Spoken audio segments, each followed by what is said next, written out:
안녕하세요. 토크 콘서트 for you 새롭게 진행을 맡은 서울대교구 생명위원회 사무국장 박정우 후보 신부입니다.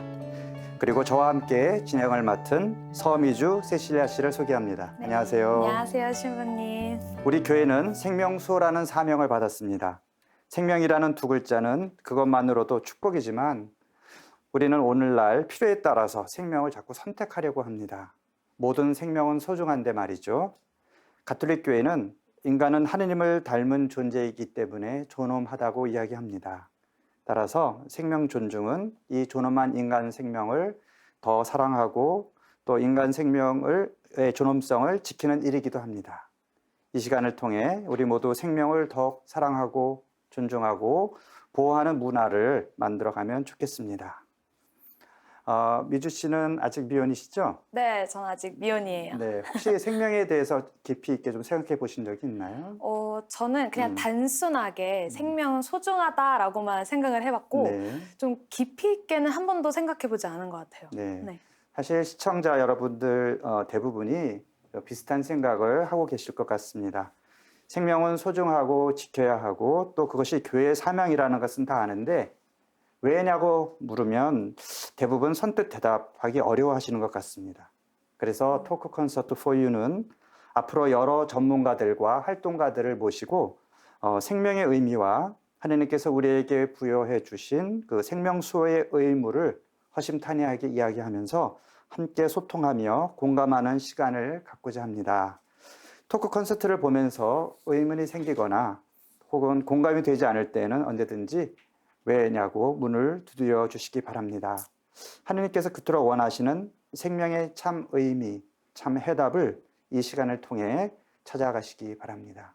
스튜디오에 첫 손님들이 나와주셨습니다. 네, 한국 틴스타 대표 양절 베드로 신부님, 한국 틴스타 총괄 디렉터 김혜정 베로니카 선생님 나와주셨습니다. 안녕하세요. 안녕하세요. 반갑습니다.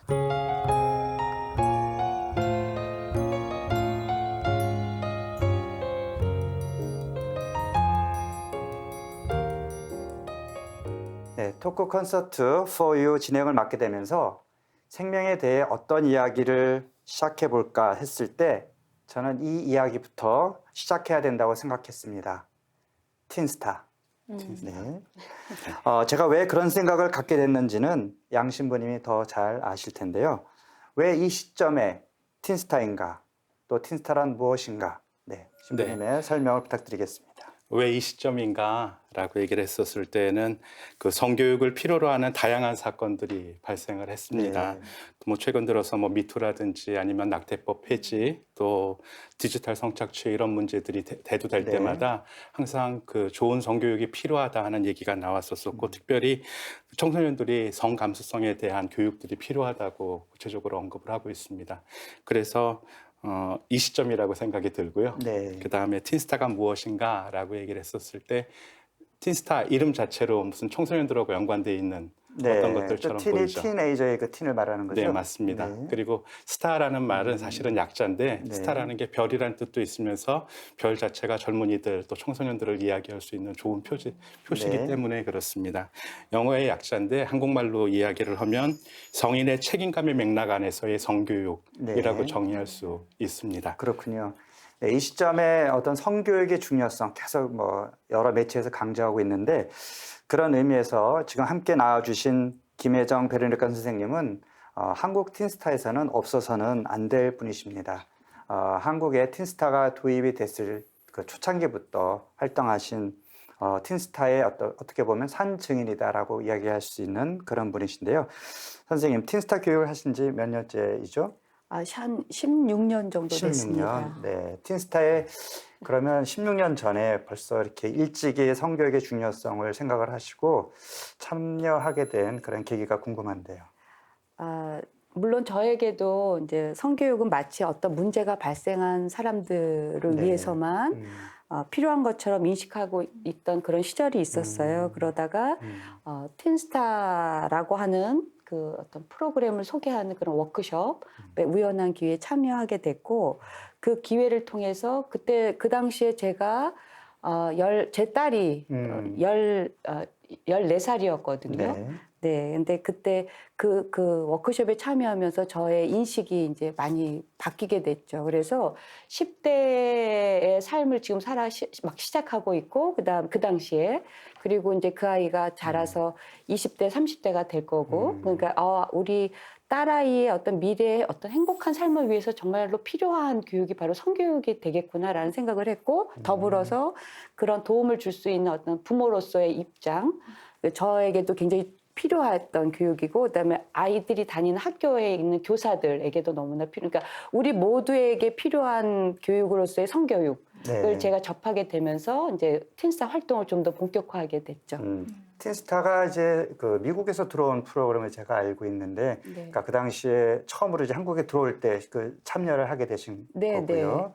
네. 그때 당시에는 이제 뭐 나중에도 소개가 되겠지만 한나 클라우스라는 수녀님께서 먼저 시작을 하셨고, 네. 미국에서 착한 목자 수녀회 수녀님께서 이 프로그램을 한국에 이제 도입을 하신 도입을 거군요. 네, 그럴 때 제가 이제 워크숍에 우연히 이제 초대가 되었던 거죠. 네. 그러면 이제 수녀님이 시작하셨기 때문에 가톨릭 교회와 관련이 있는 네. 가톨릭 교회의 어떤 정신을 담은 프로그램이다. 네, 네. 이렇게 이해할 수 있겠네요. 네, 네. 네, 미주 씨는 어떻게 성교육을 받아보신 적이 있으신지? 네, 성교육 학교에서 이제 어릴 때 고등학교 때, 중학교 때 이럴 때 받아봤는데 음. 그때는 이제 사실 이제 학교에서 틀어주거든요. 그냥 뭐, 이게 네. TV에 비디오. 틀어주는데 네. 애들 다 딴짓해요. 다 네, 막 이렇게 네. 그냥 애들끼리 놀고 막 이렇게 하는데 선생님들도 그런 거에 있어서 너희가 이거를 무조건적으로 봐야 된다 이렇게 강요를 하는 분위기도 아니고 그냥 뭔가 약간 좀 시간 때우기용? 약간 네. 그런 용으로 애들한테 이렇게 틀어주거든요. 그래서 사실 뭐 성교육에 받았다는 거에 대해서 사실 생각이 잘 안 나고 기억이 잘 안 나요. 그리고 솔직히 다 애들이 다 아는 얘기들만 이런 식으로 막 이렇게 알려주거든요. 그래서 더 집중이 안 되는 것도 있고 기억이 안 남는 것도 있고 좀 그런 것 같아요. 네. 혹시 그때 네. 받았던 성교육 중에 기억나는 거거나 요건 도움이 됐다 뭐 이런 것들 있어요? 기억에 남는 건 솔직히 도움이 됐던 거는 없는데 그런 건 있어요. 학교에서 배우는 그런 평범한 이렇게 틀에 박힌 성교육보다는 친구들이랑 이렇게 그냥 막 인터넷으로 뭐 이런 거는 왜 이렇게 되는 거지? 라고 궁금해서 이렇게 찾아봤을 때 그때 오히려 더 많은 도움이 되더라고요, 저한테는. 네. 사실 뭐 학생들은 우리가 다 알고 있는데 뭐 굳이 그런 거를 학교에서 선생님들이 얘기하나 뭐 이렇게 생각 많이 하잖아요. 네, 맞아요. 그래서 이런 성교육 뭐 강연을 듣거나 학교에서 보여주는 그런 영상물을 보면서도 별로 학생들이 배울 게 없다, 뭐 느낀 게 없다. 뭐 이렇게 생각한다면 그건 누구의 탓일까? 이렇게 한번 질문을 던져볼 수 있을 것 같습니다. 학생들이 너무 성의가 없다. 이렇게 학생 탓을 할 일은 아닌 것 같고 일방적인 그런 주입식 교육의 문제가 아닐까. 또 우리 아이들이 원하는 것이 무엇인지 우리 아이들의 마음을 제대로 읽어주지 못하고 있다. 뭔가 부족한 것이 아닌가 이렇게 생각할 수 있을 것 같은데요. 양시우님은 어떻게 생각하시나요? 뭐 보통 일반적으로 성교육을 하다 보면은 제일 뭐 쉽게 접근하는 부분들은 생식생리에 관한 부분들, 이런 어떤 2차 성징이 나타나기 시작하면서부터 이제 그때에 어떻게 대응을 해야 되는지에 대한 부분들을 모르니까 그런 것들을 하는데 말씀하셨던 것처럼 그런 것들을 인터넷에 찾으면 맞아요. 훨씬 더 잘 나오는 대상이 돼서 별로 관심이 없어 보이기도 하고, 그러면서 대부분의 경우들은 그런 경우들이 순결 교육으로 이렇게 이어지는 경우들이 또 많고, 그다음에 또 한동안은 성역할 교육이라고 그렇게 해갖고서는 뭐 그런 식으로 하는 교육도 있었고, 또 성희롱 성폭력 예방 교육이라고 하는 측면에서 이렇게 성교육이 필요에 의해서 계속 그 문제를 해결하는 측면에서만 계속 제공을 했었기 때문에 성교육을 받으면서도 항상 성교육은 문제를 해결하거나 아니면 문제 있는 사람들이 받아야 되거나 하는 그런 식으로 교육이 진행이 됐던 것 같습니다. 그리고 또 성교육을 하다 보면 단편적으로 뭐 2시간, 1시간 뭐 이런 식으로 특강식으로 진행을 하게 되거나 아니면 뭐 한 500명씩 아니면 한 학년 전체를 몰아다 놓고서는 이렇게 하는 집단적으로 하는 성교육에서 내가 궁금한 것들이 있어도 구체적으로 손들고 물어보기도 어려운 상황들이었거나. 약간 물어보면 네. 애들이 놀려요. 약간 너무 그것도 몰라? 너무 뭐 관심이 네. 그렇게 맞아요. 많은 것처럼. 약간 너 약간 왜 그런 거 궁금해? 너무 밝히냐? 이러면서 뭐 이런 식의. 네, 맞아요. 그렇게 된다니까요. 그래서 그치. 물어보고 싶어도 네. 이게 이거 물어보면 애들이 놀리겠지? 약간 이렇게 돼서 약간 꺼려지더라고요. 물어보고 싶어도. 그래서 현실적으로 궁금한 것도 뭐 필요에 대한 부분들, 그다음에 자기네들이 진짜로 마음속으로 고민하는 이런 것들을 물어볼 수 없거나 때로는 너무나 개방적으로 한다 그러면서 피임을 어떻게 해야 되는지에 대한 교육들을 하게끔 되는데 그러면 피임을 전제로 한 교육이면은 그 다음에는 해도 괜찮은 거야? 하면은 안 된다고 생각은 하면서도 마치 어쩔 수 없이 당연히 하는 것처럼 하는 이렇게 혼란을 가져오는 교육들이 되는 경우들이 많았던 부분들이라고 생각이 됩니다. 네. 그렇다면 이제 틴스타 교육은 네. 지금 기존에 우리 한국의 그런 성교육과는 뭔가 네. 다른 차별성이 분명히 네. 있다라고 좀 생각이 드는데 네. 뭐 나중에 또 자세히 얘기를 하겠지만 그 특징에 대해서 아까 지금 한국의 문제점을 네. 그래도 이렇게 보완할 수 있는 틴스타만의 장점이란 무엇이 있을까요? 틴스타만의 장점이라고 얘기를 한다 그런다면 틴스타는 그래서 소그룹으로 운영을 합니다. 일단 네. 소그룹으로 만나갖고 조금 더 이렇게 친밀하고 인격적인 관계 안에서 자기의 어떤 성적 존재로서 내가 성적 특성을 가지고 있다라는 사실들을 수용할 수 있는 경험적인 교육들을 갖다가 주로 진행을 하게끔 되고 그 다음에 특별히 내가 성적인 존재라고 얘기를 했을 때 본인이 언제부터 성적인 존재라고 생각하세요? 20살? 네. 이게 약간 좀 그 나이적으로라든지 법적으로라든지 네. 어른이 딱 된다는 그 시기? 그렇죠. 그러니까 이제 네. 여러 가지 측면에서 출발점을 이야기할 수 있지만 더 정확하게 생각해 보면 태어날 때부터 우린 남자이거나 여자로 태어났죠. 그렇죠. 그리고 사실은 더 먼저 생각을 해보면 엄마 뱃속에서부터 남자이거나 여자이거나 수정되는 순간부터 우린 성성이 결정이 됐었거든. 와, 그렇네요. 그렇죠. 근데 우리가 그러네요. 보통, 우리가 보통 이제 이렇게 어떤 신부님의 어떤 성적인 존재에 대한 질문이 가면 살짝 당황스러웠죠. 네, 저 그래서 당황스러웠어요. 그쵸. 그래서 그 성적인 존재라는 이 성적이라는 이 단어가 주는 맞아요. 나름대로 정서적인 어떤 약간 부담감들이. 약간 부담감이 맞아요. 있어요. 내가 성적 욕망을 느끼는 뭐 이렇게도 해석할 수도 그러니까. 있는 거고. 약간 네. 그런 그렇죠? 식으로 받아들여지니까 네. 이게 또 약간 학교 성교육에 대한 약간 그 좀 문제점이 좀 있는 것 같네요. 그렇죠. 그러니까. 그러면 반대로 그럼 우리는 언제까지 성적인 존재일까? 그거는 뭐 쉬울 것 같은데 죽을 때까지. 그렇죠. 네. 그리고 사실은 교회의 가르침을 따지면 죽고 난 다음에도 여전히 우리는 남성이거나 여성이라. 왜냐하면 육신의 부활을 이야기를 하니까 네. 우리 육신은 남자이거나 여자로 부활을 하게끔 될 거면 그 남성성과 여성성들은 죽을 때까지도 그리고 죽고 나서도 여전히 남성과 여성으로서 우리 성적 존재의 특성들을 가지게 될 거라고요. 그렇죠. 그럼 이제 궁금한 게 이제 김혜정 선생님이 틴스타 교육을 그 16년 전에 처음 접했을 때는 선생님도 그런 비슷한 교육을 받고 그런 성에 대한 단편적인 지식만 갖고 그럼요. 가셨잖아요. 굉장히 비슷했죠. 네. 네. 그래서 이제 16년 동안 처음에는 그냥 학부형으로 참여를 하셨다가 이제 틴스타 교사가 되셨잖아요. 네. 그 16년 동안 어떤 경험을 하셨고 어떻게 변화되었는지 그게 참 궁금하네요. 네, 사실은 제가 많은 그 다양한 현장에서 다양한 연령층의 사람들을 만났어요. 16년 동안. 그런데 그분 지금 그러니까 되돌이켜 생각해 그러니까 되돌려서 생각해 보면 그분들을 위해서 제가 뭔가를 이렇게 뭐 가르치고 뭐 이렇게 했다라기보다는 제 저의 성성 이런 것들을 좀 이렇게 통합해가는 어떤 과정도 저는 분명히 있었어요. 네, 그런데 지금 말씀을 나누면서 제가 특별히 그 미혼모의 그 센터, 미혼모의 집에 다녔던 그 때가 생각이 나는데 그 당시 그 미혼모들은 제 딸하고 나이가 같은 거예요. 같은 연령대 이 어린 여성들이 거기에 가본 이제 어떤 성교육의 대상으로서 이제 임신한 몸으로서 이제 거기에 있는 거죠. 근데 제가 그들을 만나면서 그때 느꼈던 거는 그들의 어떤 성적인 체험으로 인해서 원치 않는 어떤 상황들로 거기에 와 있음으로 인해서 사람들이 갖고 있는 어떤 그들에 대한 인식들이 있어요. 뭔가 좀 성에 대해서 너무 일찍 이렇게 그런 쪽에 연류가 돼서 약간 좋지 않은 쪽으로 네. 이렇게 생각하려고 하는 그런 경향들이 있는데 사실은 그들도 잘 몰라서 그럼 뭘 몰랐기 때문에 거기에 와 있을까 이렇게 보니까 몸에 대해서 너무 모르고 있는 거예요. 아까 세실리아 그 자매님이 다 알고 있는 교육인데 학교에서 뭘 이걸 막 해주려고 하지라고 생각하는 바로 그 뭘 알고 있는지.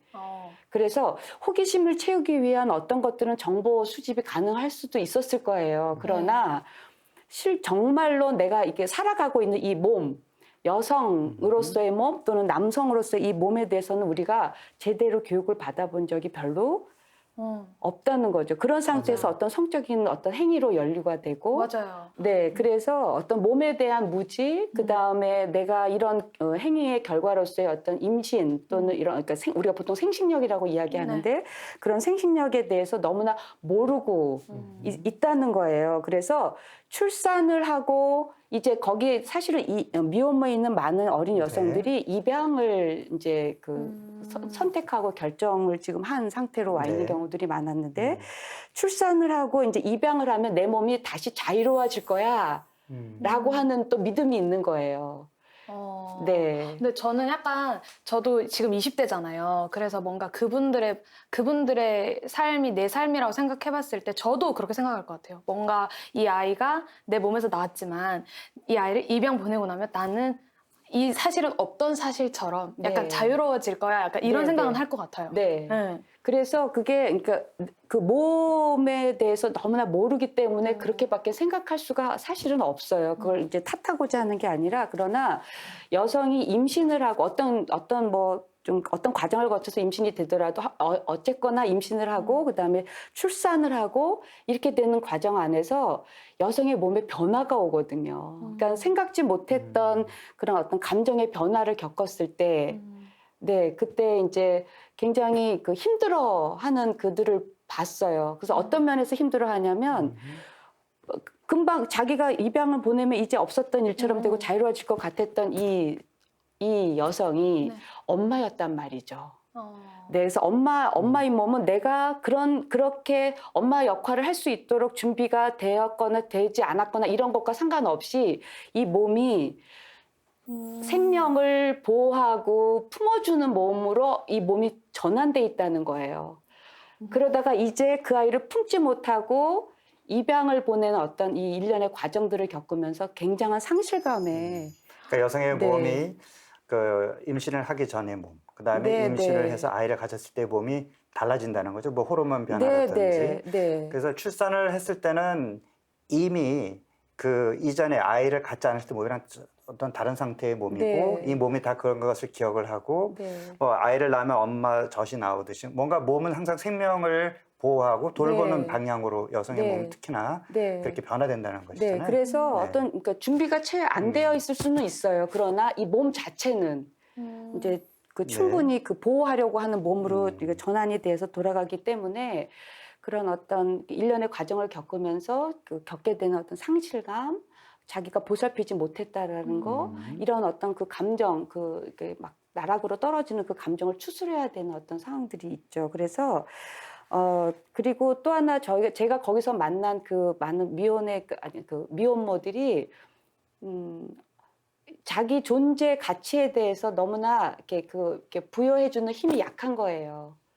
그래서 제가 생각한 거는 내가 만약에 그런 환경, 성장 과정 안에서 나의 존재 가치가 약한 어떤 사람으로 내가 자라졌다면 나도 별 수 없지 않았을까? 그래서 그러니까 그들을 탓하는 어떤 그러니까 마음이 있었다면 저는 이제 그런 마음들이 이제 점점 줄어들게 됐고요. 그 다음에 자기가 충분히 그러니까 가치로운 존재라는 의식이 약하면 책임 있는 사랑을 하기가 상당히 어려워져요. 그래서 제가 그때 했던 체험 중에 제가 이제 입양을 갓 보내고 출산 직후에 입양을 보내고 아직 이 배가 아직 제자리로 찾지 못한 이제 미혼모 여성이에게 제가 이제 위로의 어떤 포옹을 하게 됐을 때 옆에서 이제 가까운 미래에 자기도 똑같은 지금 이제 어떤 선택을 해야 되는 배 부른 미혼모 여성이 자기도 안아달라 그러더라고요. 그래서 제가 안아주면서 이 엄마가 지금 되었고 되려고 하는 이 여성이 나와 같은 엄마를 필요로 하고 있구나. 이런 생각을 되게 강하게 했고요. 그래서 제가 그때 성교육에 있어서 굉장히 중요한 요소로서 생각하게 된 거는 저와 같은 사람이 가서 엄마의 역할을 해주는 것도 너무나 필요한 일이지만 의미 있는 일이지만 부모 교육. 부모 교육도 성교육에 있어서 빼놓을 수 없는 요소겠다라는 걸 아주 절실하게 느꼈던 계기였습니다. 그러니까 그런 우리가- 측면에서 네. 이제 아까 틴스타의 특징이 뭐냐라고 네네. 얘기를 했을 때 틴스타에서는 학생들의 교육뿐만이 아니라 부모님들이 함께 네. 학생들을 위해서 교육을 하는 부모님과 함께하는 교육의 특성들도 있습니다. 네. 그리고 또 한 가지 이렇게 덧붙이고 싶은 이야기들은 여긴 지금 여성에 대한 이야기였었잖아요. 네. 그래서 이제 그 임신을 하고 상태에서 그 이제 배우자가 파트너가 떠난 상황이었었는데 남성의 입장에서 보면은 어떻게 내가 사랑했던 내가 좋아하는 마음을 가졌던 이 사람을 어떻게 대해야 되는지 모르는 거예요. 그리고 이 여성이 어떻게 생식력을 통해 갖고 임신을 하게끔 되고 출산을 하게끔 되는 그 경험의 가치나 크기가 얼마큼인지 모른다는 거죠. 네. 그렇기 때문에 오히려 성교육이라고 얘기를 했었을 때에는 여성이 자신의 몸을 아는 일들도 중요하지만 존중받지 못했을 때 오는 어려움들을 갖다가 누가 극복을 할 건가라고 얘기를 했었을 때에는 함께 관계 안에 들어있는 누군가로부터 그렇죠. 받아야 되는데 그렇다면 남성이 여성이 가지고 있는 생식력에 대한 이해 그리고 그거의 크기, 그거의 가치 이런 것들을 알게끔 됐었을 때에 좋은 관계를 맺을 수 있게끔 되는 책임 있는 관계 안으로 들어올 수 있는 부분들이 그 안에 있는 것 같아요. 그래서 남성들의 성교육도 상당히 중요한 요소라고 생각이 됩니다. 우리가 성교육이라는 말 안에는 그러면 결국 자신의 남성으로서 여성으로서의 몸을 이해하는 거, 네. 그다음에 남성과 여성이 어떻게 관계를 맺을 것인가, 네. 그 어떤 뭐 사랑도 거기에 포함되는 거잖아요. 네. 네. 그 안에 또 필연적으로 우리가 생각할 수 있는 어떤 생명, 새로운 생명에 대한 문제, 네. 이런 여러 가지 복합적인 것이 작용을 하고 있고 네. 우리가 그래서 어떤 가치관으로 내가 선택을 해야 되는지, 어떻게 네. 행동해야 되는지 네. 이제 그런 것들을 배울 수가 있는 것이고요. 네. 그렇다면은 저는 궁금한 게 이거 지금 가톨릭에서 만들어진 프로그램이라고 한다면 이것이 어떤 신앙적인 측면, 영적인 측면 그런 부분도 분명히 있을 텐데 네. 어떤 것을 들 수 있을까요? 이게 가톨릭 교육이라고 얘기를 하지만 저희 틴스타, 국제 틴스타도 네. 있고 한국 틴스타가 있는데 실제로 종교단체로 등록이 되어 있지 않습니다. 네. 종교단체로 등록되어 있지 않고 교육단체로 등록이 되어 있습니다. 그런 이유는 분명히 어떤 신앙적인 가치들을 품고 있음에도 불구하고 네. 성적인 문제들이라든지 성교육에 대한 부분들은 종교나 신앙에 대한 문제들이 아니라는 네. 거죠. 그렇기 때문에 일단 신앙적 가치라고 이야기들을 한다면 첫 번째로는 남성과 여성이 다르다는 거예요. 동등하지만 고유한 특성들을 가지고 있다. 네. 그래서 인간으로서는 고유하지만 남성적, 여성적 특성의 차이들을 구분할 수 있어야 된다 네. 하는 게 첫 번째고 두 번째는 이 관계는 일방적으로 뺏거나 폭력적으로 폭력이 적용될 수 없는 관계라는 거예요. 그렇기 때문에 내가 나 자신을 상대방에게 온전히 증여하고 증여된 것들을 강요할 수도 없고 그것이 온전히 누군가로부터 받아들여졌었을 때 인격적인 관계가 맺어진다라고 네. 얘기를 할 수 있고 또 한 가지는 좋은 정보, 좋은 판단의 기준을 가졌다 하더라도 실제로 중요한 것들은 좋은 선한 목적이 있어야 된다. 왜냐하면 좋은 정보가 다 좋지 않거든요. 그러면 식별할 수 있는 기준이 있어야 되고 그 식별할 수 있는 기준은 고유한 사람들이 가지고 있는 권리일 수 있지만 개인의 권리나 취향이 아니라 궁극적인 선한 목적을 지향을 하게끔 되는 것. 특별히 성이라는 것들이 사랑과 관계도 있지만 이 사랑이 생명과 연결되어져 있다라고 하는 그 목적을 달성했었을 때 사랑, 생명은 연속적인 하나의 네. 가치들을 완성시킬 수 있다는 것들이 이 틴스타 교육 안에 들어있는 네. 가치라고 얘기할 수 있습니다. 지금 신부님이 뭐 하느님 얘기는 하나도 하지 않았지만 또 우리 교회 얘기도 하지는 않았지만 우리 교회가 소중히 여기는 어떤 인간에 대한 존중, 배려, 사랑 이런 것이 다 담겨 있어요. 그러니까 그런 의미에서는 아까 신부님 말씀하신 대로 뭐 교회 단체가 아니라 일반 교육 단체지만 우리 교회의 정신, 어떤 그런 사랑 그런 걸 담고 있는 프로그램이다 이런 생각이 드네요. 네. 네. 그러면 사실 저는 틴스타라는 말도 오늘 여기서 처음 들었거든요. 아마도 많은 시청자분들도 그런 생각을 하실 것 같은데 아까 이제 살짝 얘기해 주셨지만 미국에서 뭐 어떻게 시작하게 됐는지 자세하게 설명해 주실 수 있을까요? 그럴까요? 그 아까 선생님이 말씀하셨던 한나 클라우스라고 하는 수녀님에 의해서 프로그램이 만들어졌습니다. 그 당시에 그 우리가 자연주기법이라고 알려져 있는 그 방법들이 이제 새로 막 개발되면서 이제 보급이 되고 있었던 상황이었었는데, 원래 한나 클라우스 수녀님은 산부인과 의사셨었어요. 그랬다가 이제 의료 선교 수녀에 입회를 하셨고 미혼모들을 돌보는 일들을 하게 되셨습니다. 근데 미혼모들을 돕다 보니까 공통점으로 드러나는 것들이 한 가지가 있었습니다. 뭐냐 하면 자기가 언제 임신을 하는지 몰라요. 여성인데도. 그리고 한 번 그 일에 연루되기 시작을 하면 자존감이 떨어져가고 계속 그 일들을 반복을 하는 거예요. 그래서 본인의 생식력이 어떤 것인지를 갖다 자각할 수 있도록 하는 것들을 중심으로 해서, 그렇다고 맨날 그 점액만 계속 바라보고 관찰할 수는 없잖아요. 그러니까 이제 성과 관련된 우리가 아까 얘기를 했던 언제부터 우리가 인격적으로 제가 성적인 존재로 했는가라고 해서 본인이 성적인 존재라고 하는 사실들을 자각하면서 성장 단계에 따라서 성에 대한 인식도 인격적인 성장도 함께 동반하게끔 되고요. 그러다 보니까 이제 2차 성장이 나타나기 시작을 했었을 때 이거에 어떻게 대응해야 되는지에 대한 교육들, 그리고 특별히 미혼모들을 돕기 시작하면서 미혼모들이 산후생식력들을 회복할 수 있도록 만들어주는 이런 과정들을 프로그램으로 만들었습니다. 그러면서 이 과정을 통해서 자신이 임신을 할 수 있다라는 능력을 깨닫기 시작을 하면서 자존감이 올라가기 시작을 하는 거예요. 그리고서는 어떤 상황이 됐었을 때에 자기가 자기답게 어떤 결정들을 할 수 있도록 만들어주는 과정들을 총 12주에서 14주 정도의 프로그램으로 만들었습니다. 그래서 매 주일 만나면서, 그래서 보통 여성의 생리 주기가 한 달을 기준으로 한다면 보통 한 번, 두 번, 세 번 정도 지나가게끔 되면 자신의 어떤 생리적인 주기의 특성들을 알아차리게끔 되고, 그 과정 안에서 성의 가치, 의미, 내가 어떻게 관계를 맺어야 되는지, 내가 그 출산과 부모됨의 의미가 무엇인지, 또 혼인 안에서 어떻게 살아야 되는지, 이런 것들을 갖다가 프로그램 안에서 정립할 수 있도록 되어 있습니다. 그리고 아까 말씀드렸던 처럼 미혼모들에 위한 프로그램, 그다음에 지금 막 생리적인 특성이 나타나기 시작을 하는 젊은이들을 위한 프로그램인데, 남성과 여성의 생리적 특성이 다르니 남성 프로그램, 여성 프로그램이 다르고, 그다음에 이제 대학생들이 주로 토론을 중심으로 해갖고서 해나가는 프로그램들도 있습니다. 그리고 아직 그 2차 성징이 나타나지 않은 친구들을 위한 중학생, 그러니까 소년소녀들을 위한 프로그램과, 최근에는 저희가 유아들을 위한 프로그램들도 준비를 해갖고 조금 이제 전체적으로 어떤 태어나면서부터 죽을 때까지 성적 존재로 살아가야 되는 우리 자신에 대한 이해들을 인격적으로 이렇게 성장하는 과정 안에서 성교육을 할 수 있도록 프로그램이 준비되어 있습니다. 생명수호 교회 가르침, 오늘 첫걸음으로 틴스타 얘기로 시작해 봤는데요. 틴스타의 구체적 활동과 교회 성에 대한 가르침은 다음 시간에 계속 이어서 이야기 나눠보도록 하겠습니다. 양주열 신부님, 김혜정 베레니카 선생님 감사드리고요. 다음 시간에 뵙도록 하겠습니다. 고맙습니다. 감사합니다. 감사합니다.